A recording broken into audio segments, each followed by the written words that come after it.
Well, we know where we're going, but we don't know where we've been. And get a cut in the rain. Do you like making love at midnight? Oh, I'm sorry, guys. I'm already in vacation mode. By the time you see this episode, I'll probably be in sunny Florida, the dumpster of America. And then I'll be in a cruise heading to Cuba. I don't know if I'll be allowed back, so let me just enjoy this last episode with you guys. Let's first introduce our co-host for the evening. First, we have a man that when he goes to the beach, he wears socks because he doesn't like the feel of sand under his toes. And he puts his t-shirt inside his swimming trunks. Let's say hello to Brian. You know, that's tough talk coming from Maud over here with his flappy brimmed hat. You're just jealous of my vacation look. You know, there's so much to unpack about your vacation, like your song about infidelity, and then you said dumpster when Florida is clearly America's penis. So I don't know, like there's a lot going on here with your introduction, but I'm glad to be here to see vacation mode, Jusef. Like some people have beast mode. This is a whole different like vibe for you. Yeah, I'll probably be talking in Spanish by the end of this episode because that's my vacation right here. All right, so next coming up is a man that is legally banned from all areas in the shores of New Jersey because he once took off his shirt and blinded two kids with his reflection of the sun. He has to wear sunblock FP 100 just to get into his car. Let's say hello to TJ. Hey guys, they don't have SPF 100, and I'm also known as the Daywalker. Glad to be here with you, Vacation Jusef. Thank you for coming, honey. And last, but certainly not least, he is the former sexiest man of this podcast. He has been dethroned by the man wearing this hat right now. He also has the sexiest voice of this podcast. If you close your eyes, you'll listen to the sea. Here is Joe. Well, hello. That took a turn. Hey, how you doing? You know what? With that hat, you're allowed to dethrone me any day. I'll pick those balls right off your head. No, usually they're a little bit lower. You know what I'm saying? Hey,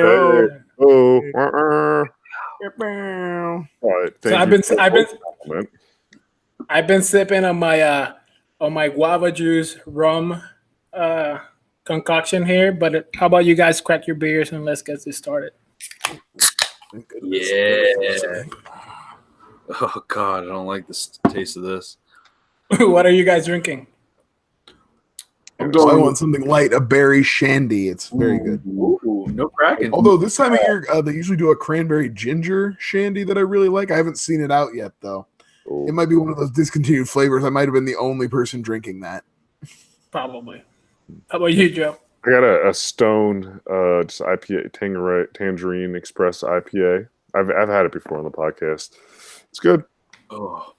I got a Tonewood Brewing from Oakland, New Jersey. No, Tonewood's the shit. If you took on my face, I got a porter. Not a fan right now, but as it goes and as I drink more, it'll become fan. You get that first one down, and it's always smooth sailing from there. Porter, yeah, they're I had the one called Freshies the other day. That and Fuego is really good. The Freshies is I almost had the Fuego tonight.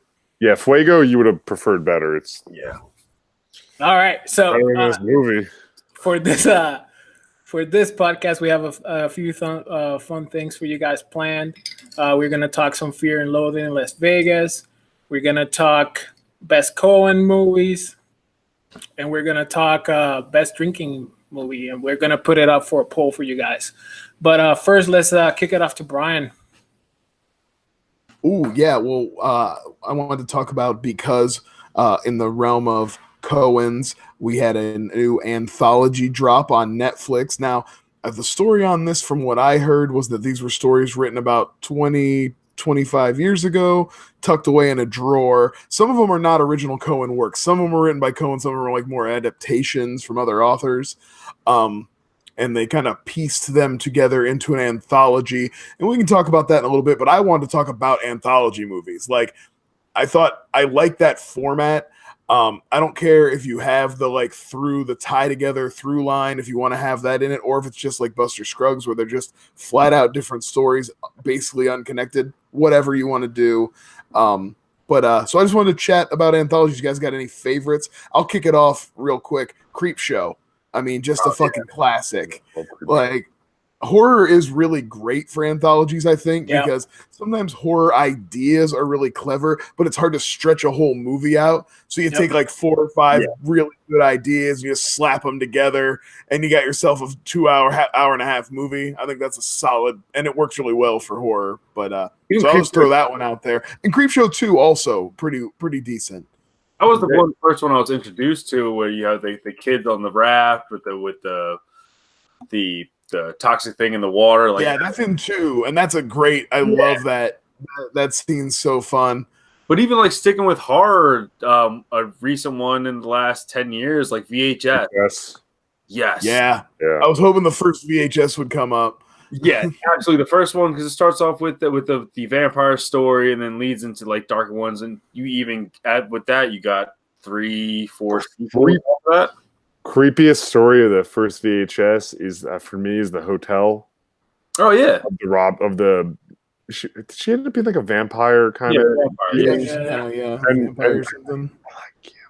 That's terrifying. And then the hands in the wall. Was that the first one? The house, the hands in the wall. First and second one blended together a little bit. I think the second one. One was like all zombies. I was kind of like, oh, are all these stories going to be about zombies? I was kind of a little disappointed, dude.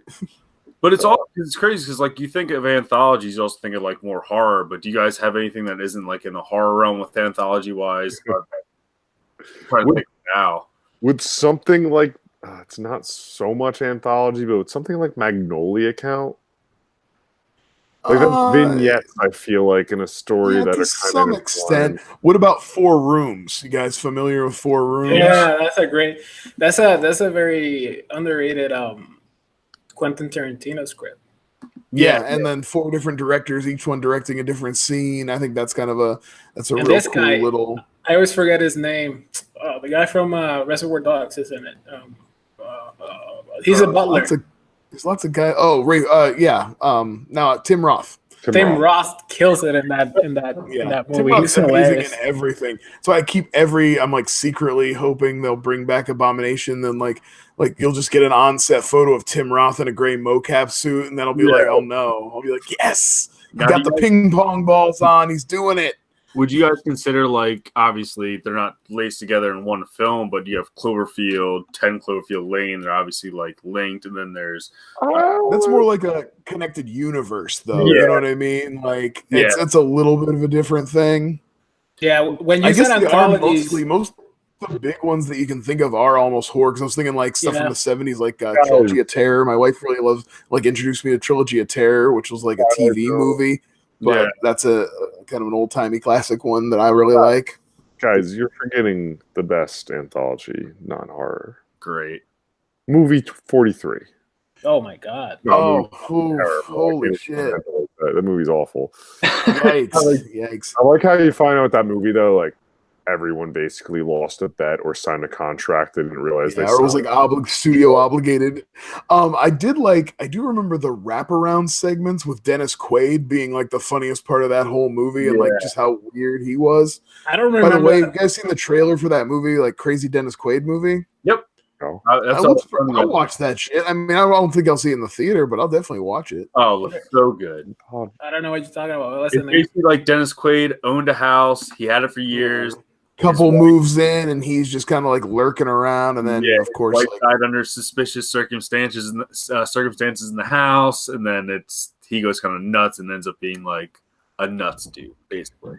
But also, he's playing his brother. Brandy was in that. No, but he's clean shaven. He doesn't have the big beard. I mean, it's based on his brother. You're not gonna do exactly the same thing.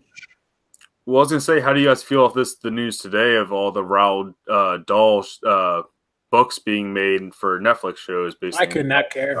Are they going to be TV shows, or are they going to be movies, or Brian, animated? Do we know? Do we know anything else about it? This is what's going to fucking happen with them, because it happens with every one of these. There's going to be some good ones. They're going to make a show, like a TV series probably, and it should be a one-off, and then they're going to try to fucking take it and expand it out. Happens with every Netflix show. I would like it if it's just like a 50-minute thing. Yeah, I mean, his material is adaptable, and my guess would be that it's is there a copyright on it? But also, does it include? Oh yeah, for sure. There's still copyright on it. Is there? Okay, that wasn't true. Does this include the prequel to Willy Wonka they were working on, like Ryan Gosling and Donald Glover or some shit like that? Like, no, I think this is more. This is more straightforward to the books. So, okay, good. So you get like Charlie in the Glass Elevator. That's why I could see it being like, are they going to do like some animation? You know, Netflix does a lot of that cheap animation. Yeah, I think it's going to be animated. It's the only way. Another, just because I'm going to cheat, I'm looking at lists of anthology. I mean, you think I immediately thought about TV shows when you talked about that, and I was going to say American Horror Story. Yeah, that's a good one. Yeah, Sin City. Yeah, Sin City. They're all kind of tied into the same story. You know what I mean? In their own like overarching world and story. But that's good. A fair one. Yeah, that's a fair one because it's based on different and they're all they feel kind of separate, even though they all exist in the same. Like, and even when they overlap, they all feel like their own separate things. I always forget how much I love Sin City. It's one of the best love that movie so adaptations there's ever been. The sequel is not terrible either. It just came out like 9 years too late. You know, like had they actually like struck while the iron was hot, it would have been cool. But I have a question for you guys. If anyone's seen this, because obviously, this has nothing to do, I believe, with the TV show, which is a great horror anthology. But there's a film from the 70s called Tales from the Crypt with like Peter Cushing. I keep seeing it pop up on my Prime. Is it any good? I don't know. I think it's like two movies by itself, and they're each like a half hour, 45 minutes long. And I don't know if they were as great as like the TV series was. There was like a starting point, I think, at some point where they make a pilot and they released it as a movie. I think we're looking the Twilight Zone, right? Isn't that it's the OG. Oh yeah. Like, even like something as simple as the Grindhouse one with Tarantino and Rodriguez with Planet Terror and all the shorts in between. Like just like things like that. Weird. Does anyone else have any anthologies? Yeah, there's one I saw on one of these lists. Like I said, I cheated, but I've seen it and I didn't dig it. But it's not horror. Would be Paris, I Love You. I believe I'm re-looking up. I believe it's no. I'm a liar. There's an anthology one with like Shia LaBeouf. And I don't think we're petering out. We can just go ahead and move on to the one we talked about before, Buster Scruggs. Now, I know we got some mixed feelings amongst this group. So, Jusef, you're the host. Go ahead and take over the discussion. Tell us what you thought of Buster Scruggs. So, I think I've come to realize that I'm very hot and cold with the Coen brothers in that I could watch a Coen project and hate it or not like it in the moment, and then when I rewatch it because it is a Coen brother, I'm like, I can't believe that I hated a Coen brother movie, and I watch it again. There's a 50-50 chance that I'm gonna still be like, no, that wasn't that good. So you really like Lady Killers, is what you're saying? That's what I'm saying. Like Lady Killers, I saw for a second time, and I was like, no, thank you. Now see, on the other end of the spectrum, I'm a Coen mark. Like I like Lady Killers. Like I'm sitting there watching this movie, I'm like, there's shit to enjoy here. I love some of the performances. I love some of the. So I'm like, and it's like the worst Coen Brothers movie is still better than like 70-80% of movies that get released regularly. That's true. It's like I never like fault them. There's ones I watch less. You know what I mean? There's ones you just don't go back to, and then there's ones that I would watch like every year or every 6 months that are just that good. So we're gonna talk favorite Coen Brothers, though. But as for As for the Buster one, I thought it was very uneven. Some stories were better than others. Obviously, that's impossible for all of them to be good. Some of them felt rushed, like because the issue that I have with it is that it was originally planned to be a series, meaning obviously they had visions of expanding a bit more on all of the Like stories. each vignette would have been at least an episode by itself, Yes. maybe. So some of the sequences felt a little bit rushed, but I loved the first one. Like it was just funny, out of the box, crazy funny, and I really enjoyed the one where the gold prospector. Yes. Tom Waits is the prospector. Tom That Waits. was one of the best ones for sure. So, And I think how the about- one how about with you Zoe guys? Kazan, I think everybody pretty much like kind of widely agreed the one with Zoe Kazan was one of the better ones. Billy Knapp, Um, the one with the dog, Billy Knapp.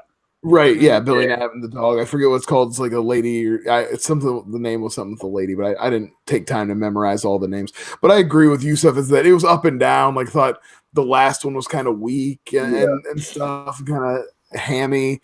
But there was definitely some good stuff in there. And Coen Brothers movies are always well made with great casts, great performances. So it's like you can never, you're always going to get top of line stuff there. And beautiful scenery, and then also when the scenery that is, and then also like even with the ones that Well, the dudes know how to shoot a western for sure. Like absolutely, which we'll get to. Yeah, they have a thing they like to do. But also even like as you're saying, each was supposed to be a show. Some of them, yeah, but then even like the Liam Neeson meal ticket, like I think the runtime for that was perfect. It didn't hit as well as I think they hoped it would have. But they know like where their strengths were and where to place them throughout the story. But also the last one was the weakest one, which kind of hurts it because you should have ended with the gold prospecting one probably, and then have Billy in the middle, and then Buster starts up front. Yeah. Yeah, I think that was one where I felt like that. I really felt the idea of these were 20-year-old ideas that sat in a drawer, and they worked on them more at the time, but now they're at a point in their career where they can whip out something that they wrote 20 years ago, and nobody's going to be like, why don't you do a rewrite on that? Why don't you just like spruce that up a little bit? Then it's like, nah, we'll just do it as is. And so they didn't bother to really like punch it up or anything. That was kind of idea. Like the core idea is good and it's there, but like you could have tightened it up or punched it up a little bit in some way.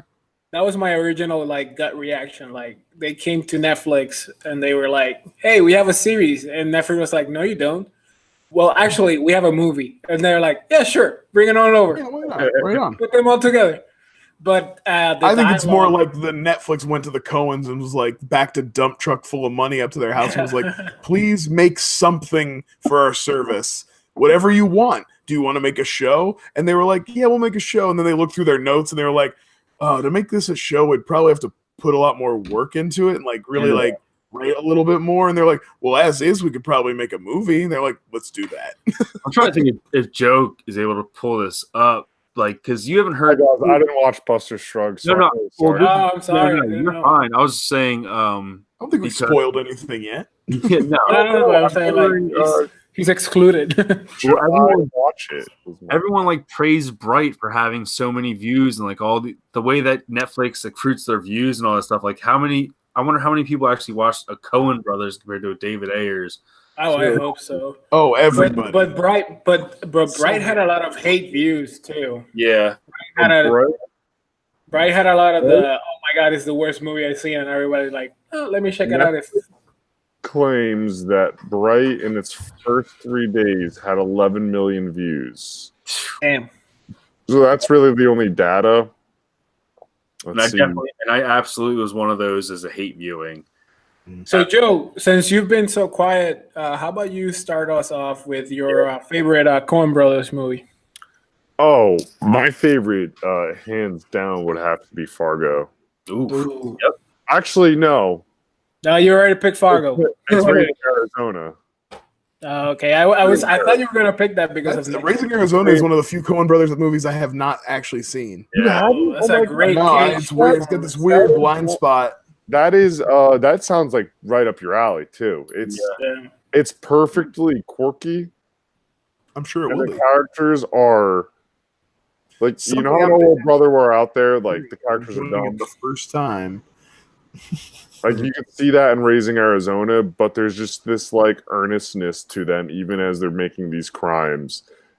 And hi, Abe.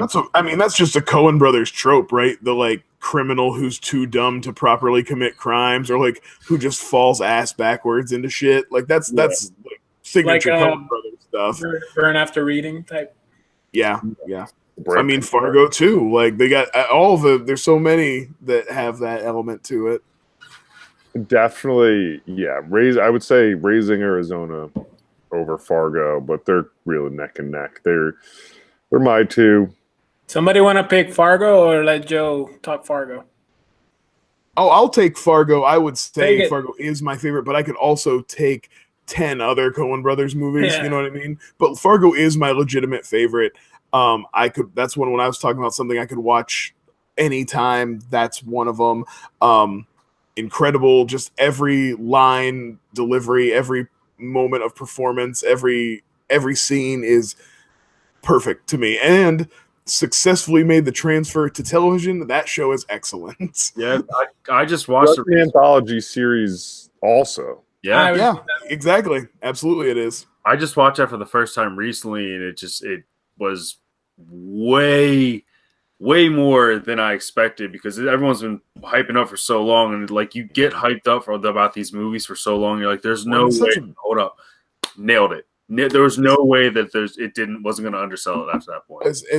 And as such a big fan of the movie, like I was so like wary of that, coming to TV, and you're like, what? Fun fact: they actually tried to make it a TV show in like when it came out, like in the late '90s with Edie Falco as Marge.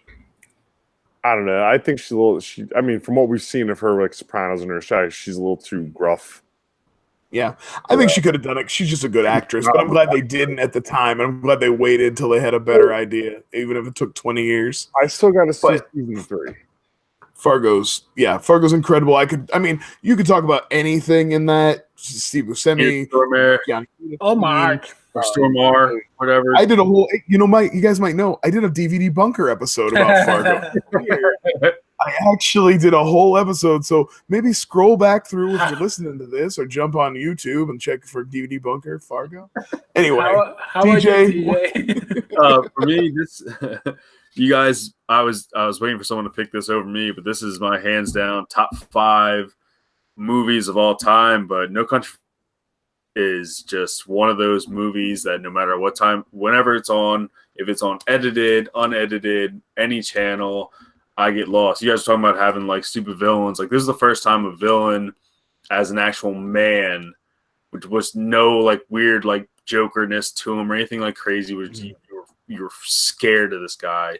Anton Chigurh is fucking terrifying. Like Javier Bardem and Tommy Lee Jones, Josh Brolin as well. Like this movie, to this day, it's one of my favorites of all time. It's got some of the best dialogue you ever see, and also Woody Harrelson with Javier Bardem in that one scene is amazing.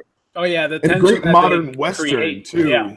Mm-hmm. Like people don't talk about how they don't make good westerns, or they don't make westerns anymore. But that's a brilliant western and set in the modern day, and so I always say I love that. I'm trying to think that for you guys. I got a question for you, Stuff, before you get to yours. Is there a bad one? Like I don't even know if you want to guys even get into that. Like I don't think there's any bad Coen Brother movies. Is there? Lady Killers. I think Lady Killers. I think there's like less good ones. I think there's great ones. There's amazing ones. There's good ones, and then there's like less good. Okay, but not great. Well, maybe they're for somebody. You know what I mean? They're also like. I would say Barton Fink also falls in the less good. I agree. I saw Barton Fink again recently. I was like, this isn't that great, but Miller's Crossing is great. What was that, Joe? Oh, yeah. That's true. That's the last great. Cruelty. That's a rough one. Yeah. But I always forget that that's even a Coen Brothers movie, right? I pulled up their, Oh, I just watched True Grit earlier too, and just like getting into like the Red Dead Redemption 2, like talking about this is what like sparked the Coen Brothers thing too. Is like I watched True Grit, you watched No Country for Old Men, you watch Buster Scruggs, you're like, Man, I really just want to play Red Dead Redemption 2 now. I don't know if you guys, other two play video I games. just started playing. Yeah, it's like that one of those weird things. Now you're just like, now everything's Western. Like, I want to go I'll get play Red Dead Redemption 1 again, I guess. I love that game. So now that you guys picked the top three, pretty much, I'll just pick.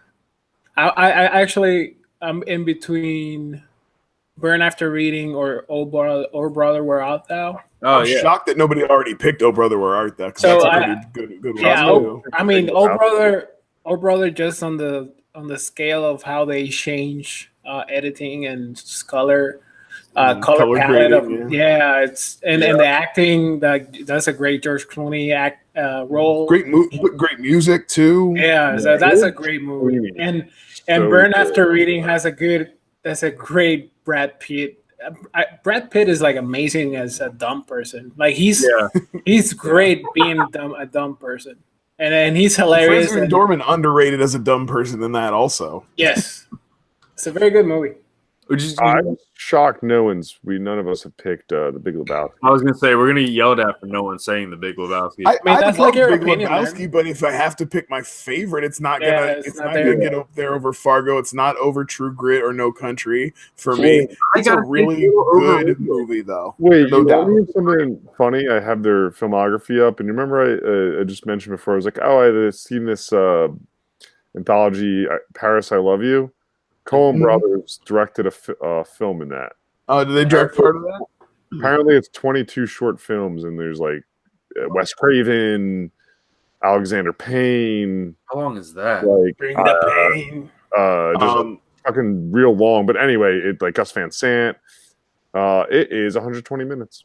But anyway, so they have their hands in a lot of things. I mean, I liked Hail Caesar too. I think that's what would be considered a lesser Coen, but I enjoy again, like it's got stuff in it I like. I wouldn't put it up near the top tier, but yeah, it's got Definitely a lesser. the dance stuff with the whole dance scene with Channing Tatum is really great in that. That really makes me happy. I love really good. Yeah, I love Brolin in that movie, but his arc is like inconsequential. Oh yeah. Well, again, like in lots of Coen Brothers movies, it seems like things don't really matter when it comes right down to it. Yeah, that's true. I feel like the whole movie Burn After Reading. Bad. I think that's the whole thing we're talking about. They don't make bad movies. No, they just I make feel like- good movies. I feel like all Burn After Reading is just inconsequential stuff. It's Oh, I mean, it ends absolutely. on That's that. the whole It literally ends with JK saying, "So what did we learn? Nothing." nothing. it's pretty insane how long they've been in the game. Just like looking at their Going back to Blood Simple, which is another great movie. holy wow, man, that's crazy. I Yeah, mean, they're they like literally almost 30 married- years. They literally married the first actress they worked with. they worked with, yeah. No, but they're so good at directing George Clooney. That's true. I was just saying George Clooney's best role is From Dusk Till Dawn, and everyone was like, "No, brother, where art thou?" Where art thou? I was like, all right, It's hard to argue. It's tough. That's a tough call. two different. All right. roles. So, I like Booker on Roseanne. Roseanne is Booker. Yes, that is a squirrel. Yes. His name is Lenny. All right. So how about we jump to the next topic? TJ, what do you have for us? Or was it Joe? Joe. Joe, No, I have the segue. you're the segue. How about Joe? Okay, segueing. So my movie I'd like to pick, it actually ties into next week's film, potentially, and we're gonna kick it to you guys. So I want to talk about movies that are good to drink to. Yeah. Movies that either, and I think they fall under two camps: movies you want to drink to, like play a drinking game to, or movies that you just feel like I'm really hanging out and I feel like having a couple beers if the movie's making me want that. What are some for you guys that you would like that? And then after this topic, I'd like to each are going to give a suggestion of one, and then we're going to put it to a poll, and then we're going to record a drink along commentary for you folks of what you choose. They start Live. And also, we're going to try to do it live. We're going to try. So yeah, that the idea what I kind of threw that out last week. We couldn't do it because life and Thanksgiving was in the way. Well, this motherfucker's gonna go on vacation too. Yeah. So he's gonna have to wait at least a little while. So now we're gonna properly plan it out, and you guys are gonna help us out. When do you come back on vacation? I don't know, man. I don't know what's gonna happen in Cuba. I have time off over the holidays, over Christmas and New Year's. So I got a couple weeks off there. We're not going anywhere. I'll be home. I'll just be sitting around my house. Great. All right, let's pick it up offline. How about all right? So TJ, what movies do you like to drink to? I mean, what movies? I mean, you're always drinking, so that's I really like movies. Can I say that's kind of my complaint about this? Any movie is a movie to drink to. Right, I feel like you can just drink to anything. And as far as drinking games go, I'm always playing the drinking game Finish the Beer, which is I win. I always win it all the time. What did I say it this way? Like if I'm watching Step Brothers, right? I just watched that. A movie that makes me inviting to have a couple beers to and enjoy and laugh and like watch with friends. Okay. Compared to like if I'm watching, I don't know, Magnolia. Magnolia. I'll maybe have a glass of wine, but I'm not going to be like another beer. I'll probably just fall asleep by the end of it, right? Yeah, like I watch Miracle. So you're talking about more of a social situation because that's another thing too. It's like making a movie with a drinking game is fine, but like with serious cinephiles, like the people we hang out with, everybody's like focused on watching the movie. Nobody's having a chit chat and drinking and chatting it up and talking over the movie. Everybody's like hyper focused on the movie. Yeah. I'm always taking notes. High end us with our fedoras, right? We put on our fedoras and comb our neck beards, and we. Well, so I'll step in then. I'll step in. A single feature that they just intertwine. It's real pedantic, the cinematography and the best boy grip really got me. I don't know. I don't think they used the mise en scène correctly. So I'll step in and I'll say old school. Old school would be a great just drinking with your buddies and just laughing along. It's also great like to watch in group because it's very short. It's like an hour and 25, so it's not a big commitment. And I always thought Super Troopers is a great one. That's a great like kind of party movie you like to just enjoy or put on in the background when you're hanging out with people because everybody's seen it and there's points where everybody can just stop and like watch a classic line or something and just enjoy. Very cliche, but Beer Fest in that same vein. Beer Fest, you watch, you're like, I want a beer. I did a DVD bunker about Beer Fest, guy. Motherfucker. Should I mention Gross Point Blank then? I want to drink. I want to drink to Gross Point Blank. You haven't checked out the latest DVD bunker with Jusef and myself talking Gross Point Blank, a great movie to have a couple drinks and enjoy with friends. Welcome to Flyover State of Film, where we promote. We plug the bunker. Yeah. No, I'm gonna go back to the very first, the way you asked the question. When I get really drunk and I come home from an event or social thing, the very first movie I put on is Mac and Me. Ask me why? I don't know why. It just happens all the time. Now, if I want to drink and watch, is like Killer Clowns from Outer Space. Oh, that's a good one. That's a fun one. Like I could do any day. I could do a Troll 2, right? Yeah, don't go on that level of Troll 2. I mean, Killer Clowns is a little bit more fun than that, but yes. Oh, have you seen Attack of the Killer Tomatoes? I think it is. Yes. Looney.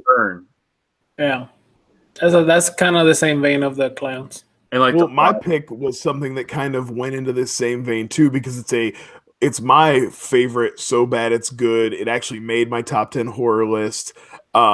Was Maximum Overdrive. And I know Joe has tried to give it a watch and didn't get into it, but if you add a little drinking game element to it, say every time Emilio's boss calls someone Bubba, you got to drink. Every time he calls everybody Bubba. So every time Yardley Smith says, Curtis, have you seen my Curtis? Are you my Curtis? You got to drink. And every time I would say a piece of machinery kills somebody, whether it be a truck or when the dog with the little toy car in its mouth, or my personal favorite, when the soda machine smokes that little league team. That's one of my all-timers. Yeah. I mean, like my pick. Are we going to picks? Or are we just talking about movies still? Yeah, let's go with picks, and we can talk about them. My pick would be Over the Top. It's in that same vein. I think it's a movie we could talk during, we can drink. It's goofy enough. There's too much stupid shit in it. I don't think arm wrestling is stupid, Joe. Clearly it's not, because does this look stupid to you, man? Huh? Up to the guns. Because the finals gives away $100,000 and a big rig, because apparently everyone that arm wrestles is a trucker. But what you also win is your son's love. Well, actually, you win the respect of Robert Loggia, and I guess that's your son where they get to travel in that rig cross country. I don't know. We got. I think he would have done it for a lifetime supply of trucker hats. Well, he flips the switch so hard sometimes that hat just blows right out. Like one of my favorite moments of this movie, and that would be part of the drinking game when he switches the hat around, of course. Oh, of course, flipping the switch. You got to finish your beer when he flips the switch. Before the tournament, there's this it cuts into this random documentary style interview while they're people. I love it. The real world, they got the real world confessional on there. Yeah, I drink motor oil. And then Sylvester Stallone's near his truck, and he's just sometimes it's the hat, and it's like a switch. I put it on. Yeah. Guys, this is my pick. This to me, I think we'd put out a great commentary and have a great time having beers to it. I do it myself frequently. All right, vote for Joe again, so he also comes in second place. This poll will be up on the Flyover State of Film Twitter that we will all promote, so no one has any sort of advantage. So TJ, what's your sure not with your fake accounts? So TJ, what's your pick? I figured since we're probably going to do this within the holiday, that we can go with a holiday classic here, and I want to go with Jingle All the Way. Schwarzenegger classic, and also you can make a box.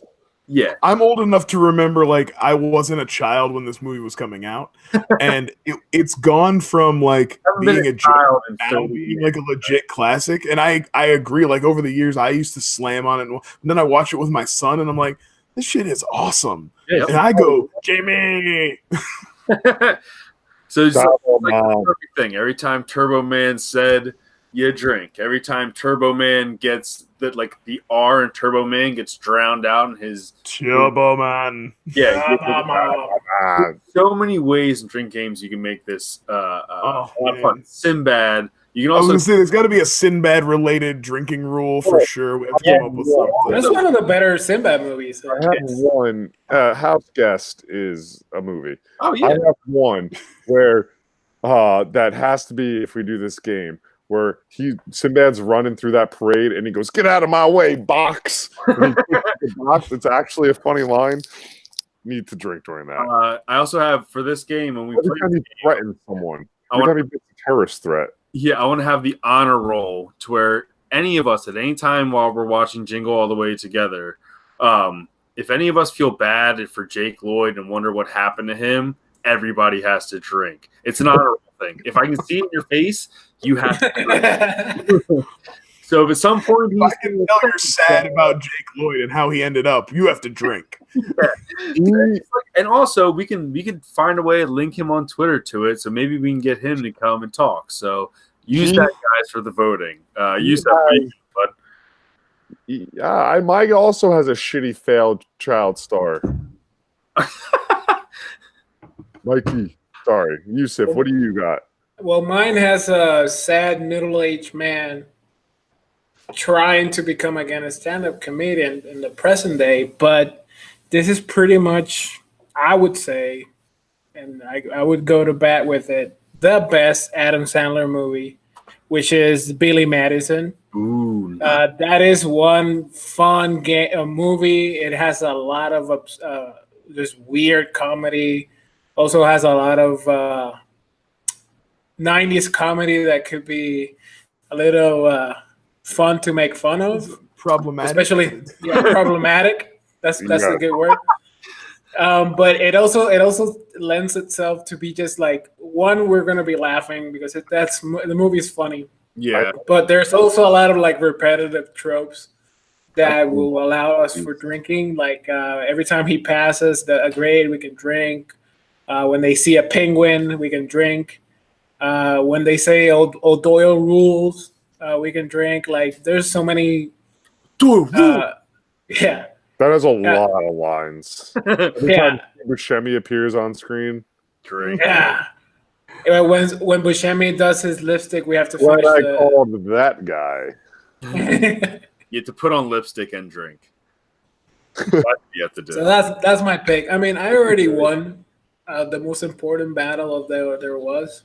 Up So 2018. I'm not. 19. Yeah, I'm Miss Universe for a year, so I'm going to Cuba to represent Flyover State of Film. We're gonna the do podcast. Is that where they're having the podcasties? Yeah. We're up for 6 awards. It's a lot of important things that comes with being the sexiest. Just streaming. Guys, I can't believe Flyover State of Film has won a Streamy. Oh my god. What would be the worst film to drink to? Oh, Hotel Rwanda. No, man. No, the Antichrist. the drug movie. Fuck, I'm blanking. Requiem for a Dream. Requiem for a Dream. See, the thing is, I think it's just it all depends on what triggers you. Like, if you've got daddy issues, something that features like fathers and sons is going to be wrong for you when you're drinking. You're just going to get sad. Well, I watched The Room. That's a great one to drink to. No, Room. The Room. Oh, Room. I would hate to drink to Room. I'd feel guilty. Yeah. They're like, Like, Chuck. She's crying again, Chuck. Oh, she got raped. Drink. Oh, no. Take a shot every time McConaughey yells Murph in Interstellar. Oh, no. Murph. I don't know, Murph. He's like the worst dad in the world. Murph. What about the son? Murph. I mean, I get it. He's Casey Affleck, and nobody I was can gonna say he is Casey Affleck. Yeah, we can see he got passed over by his real parents. So. Yeah. I think Matthew McConaughey cared more about Topher Grace than Casey Affleck. I know. I was happier to see Topher Grace. I was like, "Hey, Topher Grace is in something." Hey, it's the real one. That's right. That's a good. Speaking of cameos, let's get into the movie of the week. Do you guys want to do talk? Look at that segue, baby. Damn, TJ, that was a weak segue. So, All right. Well, Jusef, this was your pick, so why don't you give us the like legit intro and talk about the movie just a little bit, maybe for people who might not have seen it or whatever. So we picked 1998, I believe. Yeah, 98. Fear and Loathing in Las Vegas, starring the then great Johnny Depp, and the great Benicio del Toro, Puerto Rico. Fat Benicio. Yeah, and we'll talk about that for sure. So it's also directed by Terry Gilliam, Seven Monkeys and Monty Python's Holy Grail. So he also hates superhero movies, so it's cool. Did he direct Time Bandits as well? That's what TJ. I think so. Yeah, he has one of the most weirder. He has a very weird resume. You're thinking of Clock Stoppers. He directed the hit film Clock Stoppers. Oh, that Terry Gilliam. Oh, good. Now I know. So this movie Crazy with Adrian Grenay, all Terry Gilliam. So this movie is actually, I don't know if anybody did know this. This is the second time Hunter S. Thompson novel was adapted. The first one was, I forget the name, but Bill Murray actually. The Buffalo Roam. Well, the Buffalo Roam, where Bill Murray just does a horrible Hunter S. Thompson impression. But it does have Peter Boyle in it, which I like. Sure, playing a Latino, which is cool. Question. So this was a good Hunter S. Thompson impression? Yeah, it's if you watch any interview It's from Hunter S. Thompson, excellent. It's so good that he ripped it off and made it as Jack Sparrow. yeah. And then they made the Rum Diaries. So let me. Oh, that was horrible. And they actually filmed it in Puerto Rico. That broke my heart. And the novel is very good if you want to read it.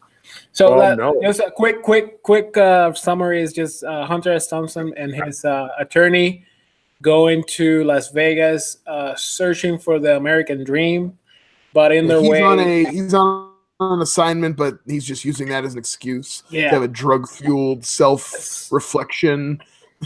So he just does all the drugs in the world, and we just watch this crazy drug and field trip of paranoia and just batshit craziness. It's a movie of vignettes. It jumps around the timeline. You know, it's always like there's nothing linear about it. It's constantly flashing back and flashing forward. All the little there's a lot of scenes that can just be kind of pulled out and like watched separately. Yeah, and a fun fact. Its own way, it's a bit of an anthology movie. And actually, this is a fun fact. Not many people know this, but Johnny Depp and Benicio del Toro actually did drugs for real in the movie, and they overdosed and died, and they had to do the rest of the movie with a CGI. And this is actually the first time Andy Serkis did motion capture work. So the third act of the movie is actually Andy Serkis in ball suit. And Andy Serkis has been playing Johnny Depp since then. So all the bad Johnny Depp movies are actually Andy Serkis mocap. I can't believe it. Don't blame him. He's just doing a job. I can't believe it took 12 years to make. Yeah. Just don't make it. So TJ, actually, I want to hear from the guy that made me watch Airborne take a dump on one of the most unique movie experience, because I want to say that. I want to say this cliche douchey thing that people with thin mustaches love to say. This is an experience. Like, this movie is an experience. Absolutely, some people are on board for the experience, some people are not, and I appreciate that. Yeah. But the guy that made me watch Airborne wants to take a dump on the movie, and I really want to watch this dump. Look, I'm not gonna take a dump on the movie. Look, Yeah, there's please. there were great low angle shots because all the cameras were on the ground facing up. There were some great things that when I was 14 years old and never did mushrooms or acid, and you're like, oh my God, that's what it's like. And then when you end up fucking doing them, you're like, oh, that's not what it's like whatsoever. So this movie's full of shit. But Actually, he I'm on wasn't the other just end of the doing that, spectrum though. of that. I think the shit where he sees the carpet moving and the lady's face changing when he's talking to her is like some of the best represented actual drug experience that I've ever seen. No, thank you. Okay, well, regardless, look, you take drugs, you all fucking experience different things. It's not a bad movie. I just there a lot of it for me for just like this. I'll tell you what it is. It's a lot. It's a lot of a movie, and I could see it being too much. You know what I mean? Just being like, there's just it's like overdoing it at some points. Like I was saying before, But that's kind of the point of the movie. The point. Well, right, yeah, I agree. I don't Hunter- like Wolf of Wall Street, but some people love it. It's about excess, and I don't see. I go the other way on Wolf of Wall Street, where I didn't get into that one. You know, I like Wolf of Wall Street, but the point that I want to say is like a lot of people like idolize Hunter S. Thompson. Yeah. I don't know why, but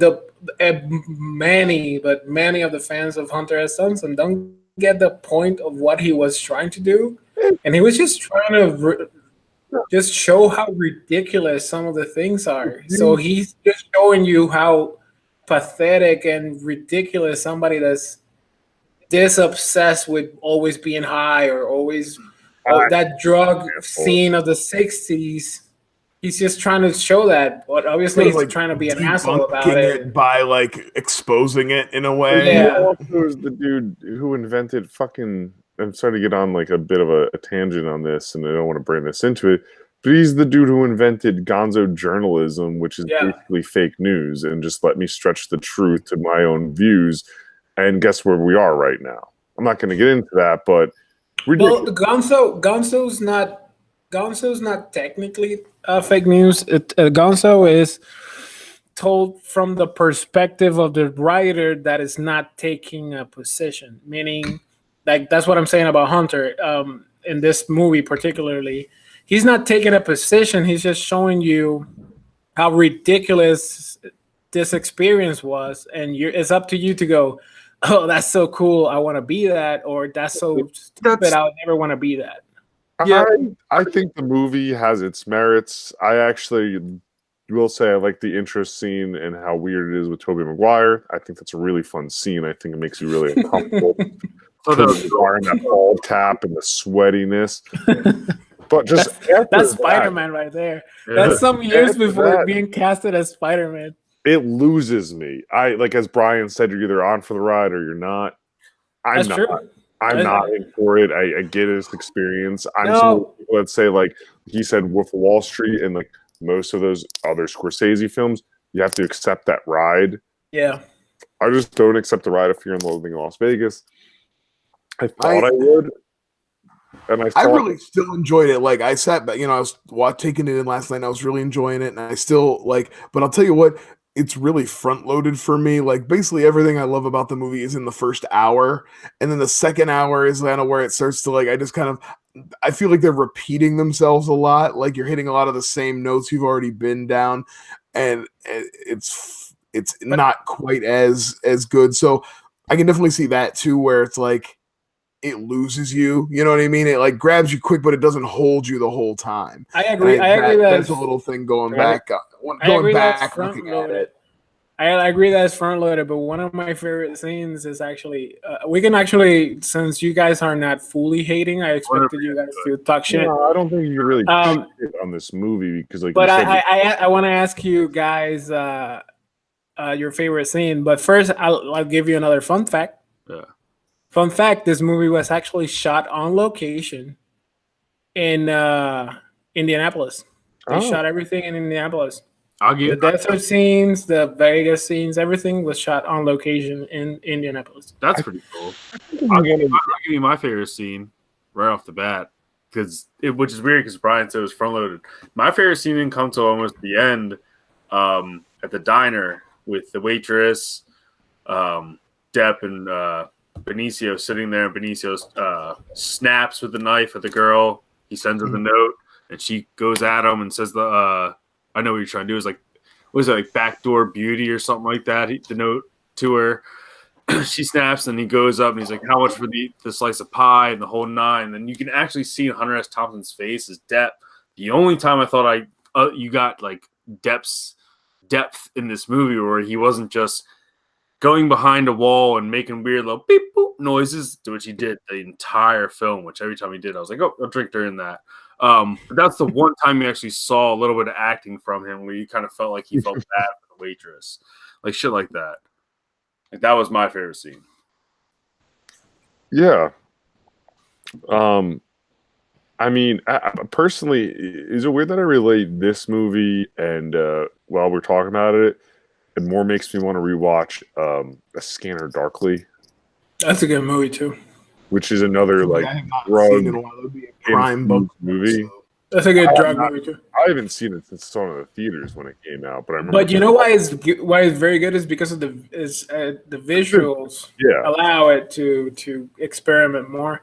But can we talk about how bold it is? Yeah. For this is prime beef, Kobe beef depth. So this is like everybody has a poster of him on his. Tom Cruise doing Eyes Wide Shut levels. Wait, but how bold it is for him to go male pattern boldness for a role, and Benicio del Toro go get fat, and then he went like Raging Bull fat too. He probably put on like a good 60 pounds. He's a big this is dude, 2 years removed from Usual Suspect, where he's like a stick. Yeah, he's a rail in that. Yeah. Oh, you want to know something else they nail in this movie, which is all Benicio in this? This is a beast in this movie. I've never seen vomit look more real in a film with him in the toilet or on the side of the convertible. I'm just like, yo, that's real. Nope. Oh, you're out? Oh, you're tapping? You don't like that? No. I'm gonna say my favorite scene, and then you can jump in, Brian. But my favorite scene actually comes towards the end, and So the movie front loaded. Everybody loves the end of the fucking movie now. no, it's I agree that the best, like, it grabs you more. In the actually, I have two good scenes. I just wanted to shout out Gary Busey in the tightest police officer uniform ever When found. he asked for that kiss, man, I fucking die every time. I'm very lonely out here. He's so funny in that movie. But my favorite is when Johnny Depp is doing that new drug that. Why I say that Benicio is like the best actor in that movie is how earnest he says his lines, and he always says, "As your attorney, I recommend," and it's always like a horrible recommendation, but he says it so earnestly, so serious. Like, yeah, I'm an attorney, and I'm like gonna turning guide into you. that like monster with the tits on his side and shit. We're in back country now. But my favorite is when he's doing that new drug, and he's like doing the noises that TJ hated, and he puts on the towel on his head, and he's just like wigging out, and Benicio's like reenacting a murder in the back to fool the guy on the phone. I can't stop laughing at Johnny Depp going like, He's talking and Benicio on the back is going crazy. to that girl who's trying to get back to them and talk to him. He's like, "Oh, hold on, I think they're here. They're at the door. Oh no! Doing the whole thing. Okay, yeah." And Benicio and Johnny Depp is like, okay. When he keeps doing, he's like, and then a little bit more, and he's and Benicio was like, just to get a little bit. It won't take much. It won't take much, and he's like, And mind you, I've never done M84 or ether. So when I said I've done the drug use they have, I can. But the whole thing is. No, I haven't done everything that they did. I've done some of the things that they did.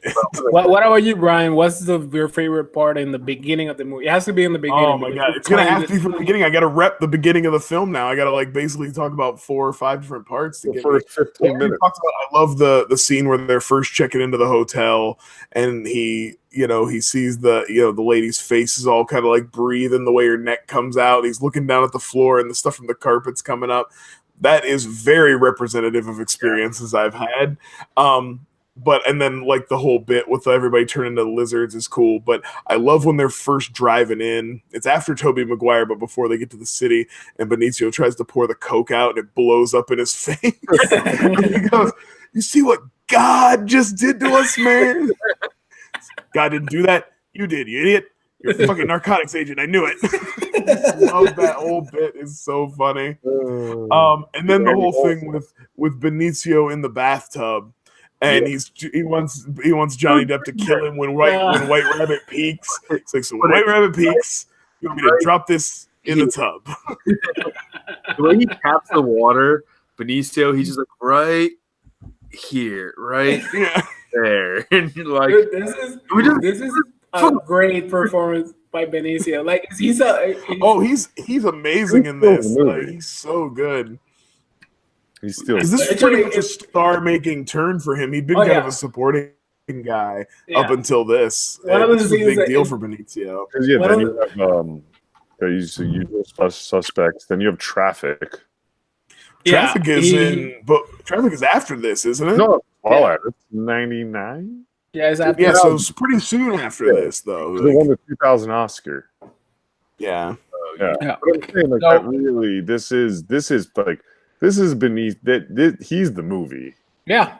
Well, yeah. Well, I'm not, and I honestly think Depp is too. I think we're so used to seeing Johnny Depp play weird, quirky characters that are all like spun off from this that we forget how cool this was, and the fact that Hunter S. Thompson was a real person, and this is a pretty damn good like approximation of what he was really like. Love him or hate him, he was a weird fucker just like this. And Depp's not really probably at this time like completely like fucking out of his mind. No, he's got a couple great movies from around this time. Donnie Brasco is excellent fucking That's actually, I wanted to bring that up, actually, Brian. That's a great point. Because before Donnie Brasco, he was like this indie darling. Like he was doing like Dead Man, Benny and June, Edward Scissorhands, like small movies. Cry Baby. crybaby, On and 21 Jump suddenly Street. he's head to head with Al Pacino, and everybody I love knows his that. name. That's right up there with Goodfellas and like as far as yeah, like it's- 90s mob movies. I really like that one. It's a great mafia movie and a great undercover movie.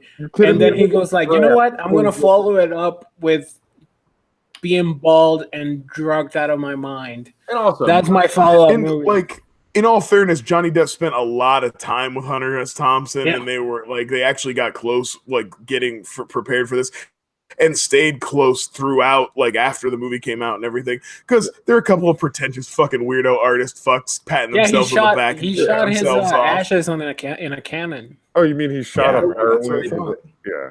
I'll say like as But I much still like think you got a bunch of weirdos. Johnny Depp's a fucking weirdo. Yeah. Hunter's obviously a fucking weirdo. Terry Gilliam's a fucking weirdo. Oh, And yeah, they for made sure. a fucking weirdo movie. And Yeah. it's just one of those things like you love it or you hate it, but it's definitely something. It's worth seeing at least once just to be like, God damn, that's a thing for sure.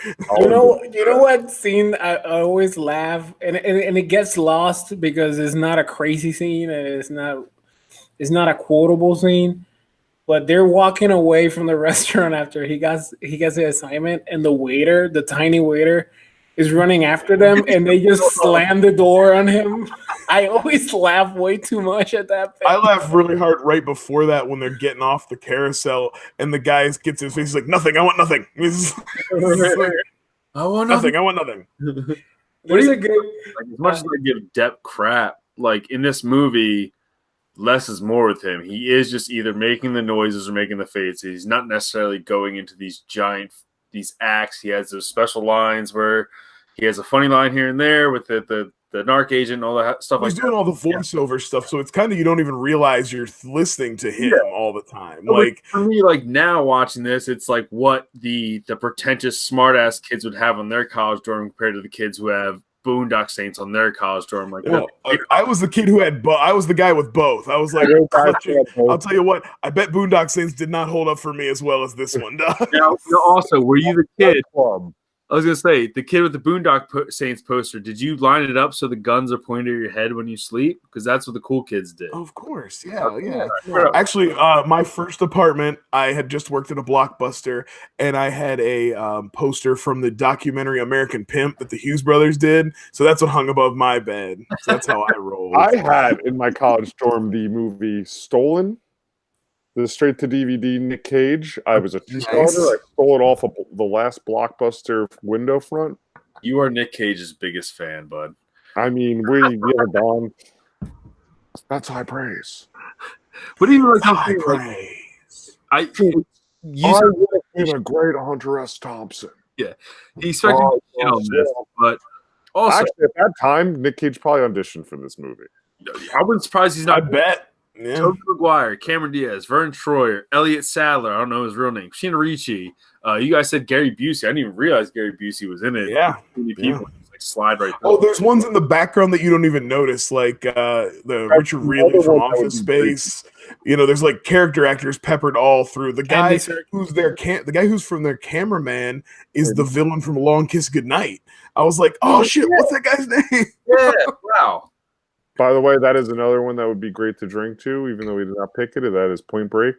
Speaking of Gary, I thought you were gonna say Long Kiss Goodnight. Like, yeah. well, that'd be a good one too. But you mentioned Great Gary. Christmas movie, Long Kiss Goodnight. Better Christmas action movie than Die Hard because it has more Christmas woven into it. That's for another topic, Brian, which I'm sure will come. I'm not saying it's a better movie than Die Hard, but I'm saying if you're talking Christmas action movies, this one actually, like Die Hard takes place at Christmas. Long Kiss Goodnight has Christmas elements in it. Aren't we, huh? Who's saying nice guy? Save it for December 20th. Save it for December 6th episode. No, I want to talk about reindeer games on that one. I have a question though. If you want to talk about reindeer games and Rudy, I will talk about Rudy. How about we close out Fear and Loathing? Pecan motherfucking pie. I have a question about Fear.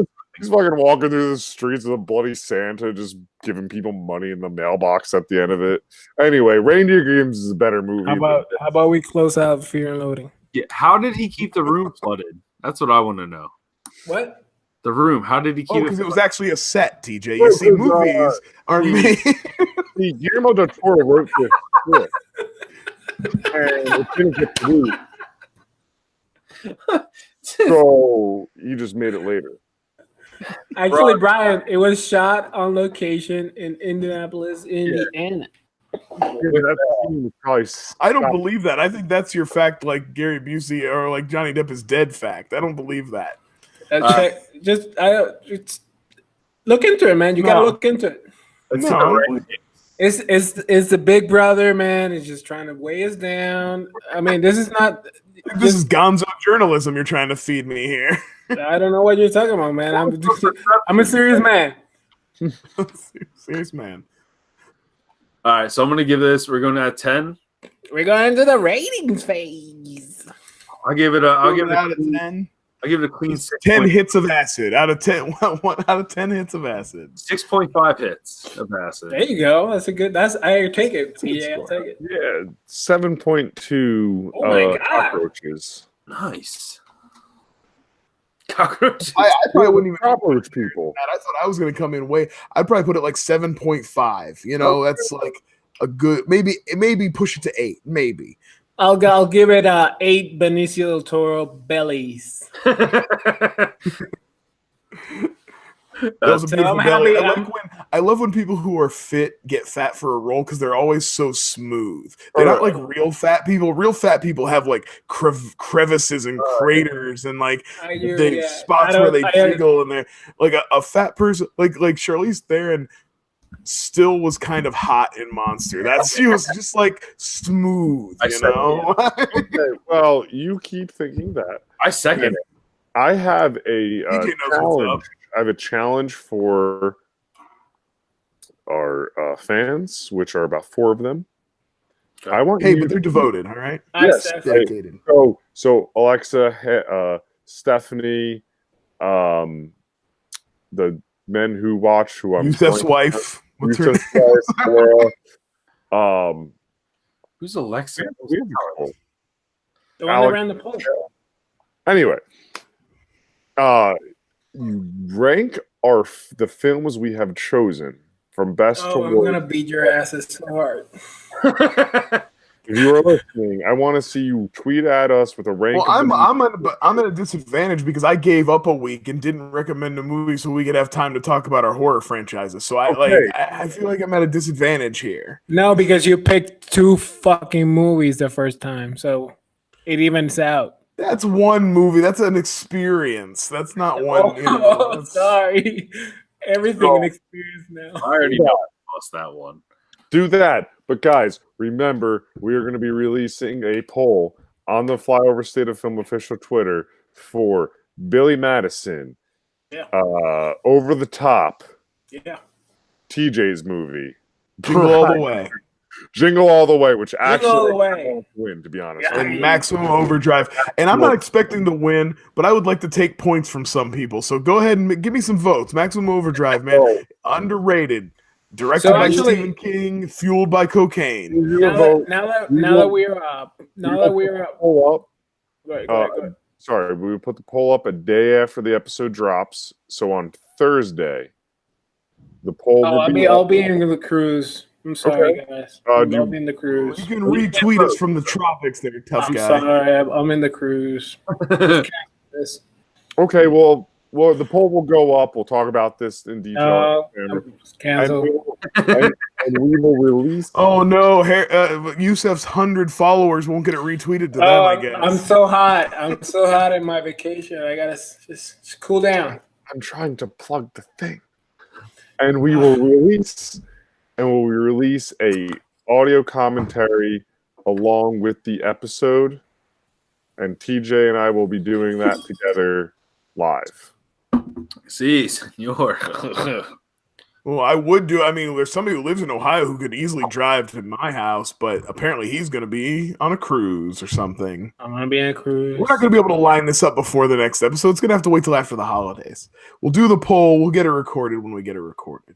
What are you doing? So, now that we're making promises, TJ, no, hey, how about now that we're making promises, TJ, what are we gonna watch for the next episode? All right, guys. So I want to keep. What fucking brilliant movie do you have? So I figured I've picked nothing but almost Oscar-winning films every time. So with this one, I was gonna say Fred Decker hasn't made a third film, so I guess we're out of TJ movies. So, Live Angry again?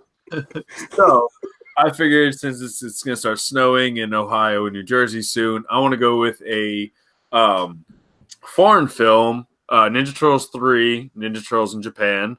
But in all seriousness, I really want to go for the Norwegian film Troll Hunter. Guys, it's on Netflix. It's free. Check it out as soon as you can. Before they take it out, Yeah, Jusef, when you get back from your vacation, we're gonna bud. be on a cruise. Yeah, if you get back, hopefully you can check it out ASAP. But yeah, it'll be the next one. And before that, guys, yeah, that's the next film, Troll Hunter. I don't know who All that right. is. Hunter.